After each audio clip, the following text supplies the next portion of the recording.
بحمد اللہ ہماری سورہ فاتحہ مکمل ہو چکی ہے۔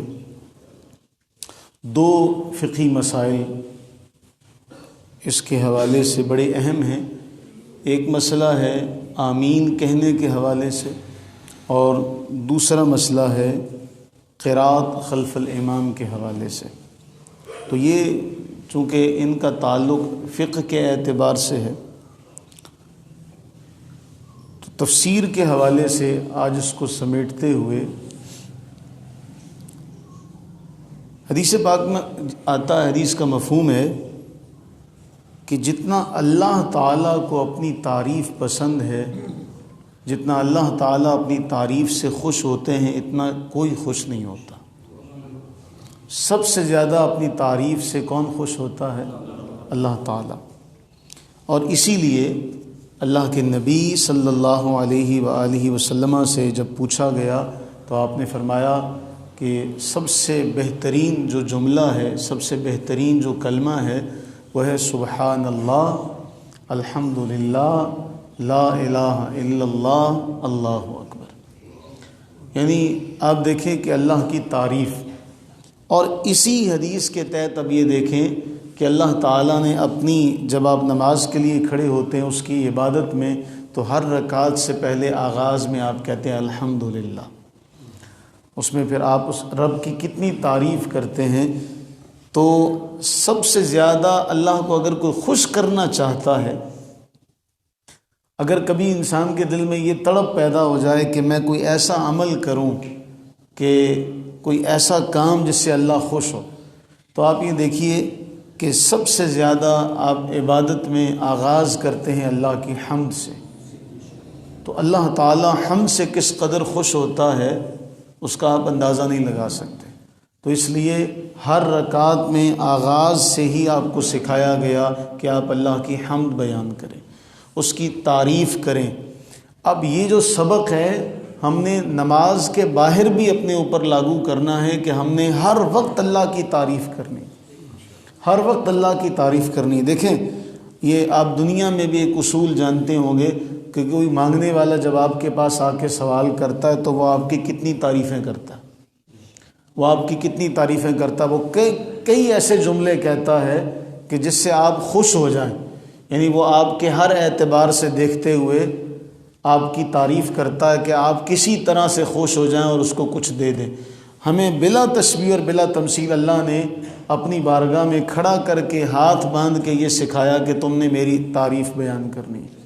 اب تعریف کرنے کا انداز کیسا ہو، صرف یہاں سے نہیں ہو، یہاں سے ہونا چاہیے۔ اب ایک بندہ اگر اپنی زبان سے کہہ رہا ہے کہ اے مالک تو سارے جہانوں کا پالنے والا ہے، جب تو اتنے سارے نفوس کو، اتنے سارے جہانوں کو پال رہا ہے تو اس میں میری تو کوئی اوقات ہی نہیں ہے۔ جہاں تو اتنوں کو دیتا ہے تو وہاں اتنوں کو دینے میں تیرے خزانے میں کوئی کمی نہیں آتی، تو پھر میں بھی ایک ہوں تیرے مانگنے والوں میں، تیرے منگتوں میں ایک میں بھی۔ پھر اس کے بعد ہم یہ بھی اللہ سے ذکر کرتے ہیں کہ باری تعالیٰ تجھ سے بڑا مہربان کوئی نہیں، تجھ سے زیادہ رحم کرنے والا کوئی نہیں، تو مالک ہے قیامت کے دن کا۔ اب ہم اس کے بعد عرض کرتے ہیں باری تعالیٰ ان سب مقامات کے ذکر کرنے کے بعد ہم یہ اپنی زبان سے اعلان کرتے ہیں کہ ہم تیری ہی عبادت کرتے ہیں، تجھی سے مدد چاہتے ہیں۔ اب اس کے بعد ہم اللہ سے دعا کرتے ہیں کہ باری تعالیٰ ہمیں صراط مستقیم پر استقامت عطا فرما۔ پھر ہم اس کے بعد یہ بھی ذکر کرتے ہیں کہ ان لوگوں کے راستے پر چلانا جن پر تیرا انعام ہوا۔ یہ یاد رکھیے، اللہ کے نبی صلی اللہ علیہ وسلم نے فرمایا، حدیث کا مفہوم ہے، اگر کوئی شخص کسی سے محبت کرتا ہے اور اس نے اس کو دیکھا نہیں ہے، اور جس سے یہ محبت کرتا ہے وہ دوسرے زمین کے کنارے پر رہتا ہے، یوں سمجھ لیں ایک آدمی مشرق میں رہتا ہے دوسرا مغرب میں رہتا ہے، یہ اس سے محبت کرتا ہے، فرمایا اس محبت کی بنا پر اللہ تعالیٰ قیامت کے دن ان دونوں کو اکٹھا فرما دے گا۔ اب ہم جب اللہ سے یہ دعا مانگتے ہیں صراط الذین انعمت علیہم، تو ہم اس میں سر فہرست اپنے آقا کریم سرور عالم صلی اللہ علیہ وسلم، اور اس کے بعد آپ کے تمام وہ پیارے اصحاب رضوان اللہ تعالی علیہم اجمعین۔ آپ کو یاد ہوگا ہم نے ایک روایت پڑھی تھی کہ جب اللہ کے نبی علیہ الصلوۃ والتسلیم سے کسی نے پوچھا کہ قیامت کب آئے گی، تو آپ علیہ الصلوۃ والتسلیم نے ارشاد فرمایا تھا تو نے قیامت کے لیے کیا تیار کیا؟ تو نے قیامت کے لیے کیا تیار کیا؟ تو پھر انہی روایات میں پھر سائل نے کہا جی میں نے نہ مجھے اپنی نمازوں پر کوئی بھروسہ ہے نہ روزوں پر، نہ میں نے بہت زیادہ نمازیں پڑھی ہیں نہ بہت زیادہ روزے پڑھے، لیکن میں محبت کرتا ہوں، میں آپ سے محبت کرتا ہوں۔ تو فرمایا پھر جس کے ساتھ محبت کرتے ہو پھر اسی کے ساتھ اٹھائے جاؤ گے۔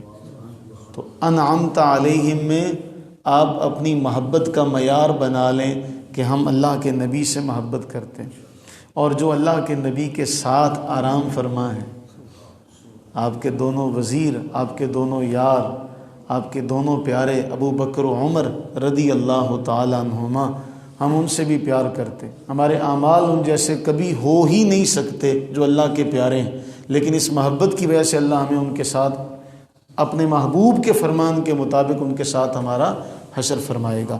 پھر اس کے ساتھ ساتھ ہم یہ دعا مانگتے ہیں کہ باری تعالیٰ ان کے راستے پر کبھی نہ چلانا جو تیرے معتوب ہوئے، جن پر تیرا غضب نازل ہوا، جو گمراہ ہوئے، ان کے راستے سے ہمیں بچانا۔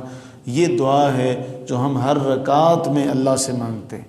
دعا کریں باری تعالیٰ ہمیں یہ دعا صرف زبان سے پڑھنے کی توفیق جو دے رہا ہے، ہمیں دل سے پڑھنے کی توفیق بھی دے۔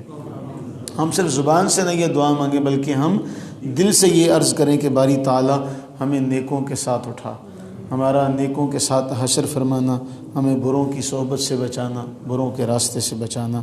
اللہ سے دعا کریں کہ باری تعالیٰ جو کچھ ہم نے اس سفر میں اب تک پڑھا، اللہ تعالیٰ ہمیں اس کو یاد رکھنے کی توفیق و ہمت عطا فرمائے۔ اب اس کے بعد دو بڑے اہم مسئلے وہ انشاءاللہ کل ذکر کریں گے۔ اللہ تعالیٰ ہم سب پر اپنی رحمتیں برکتیں نازل فرمائے۔ آمین ثم آمین۔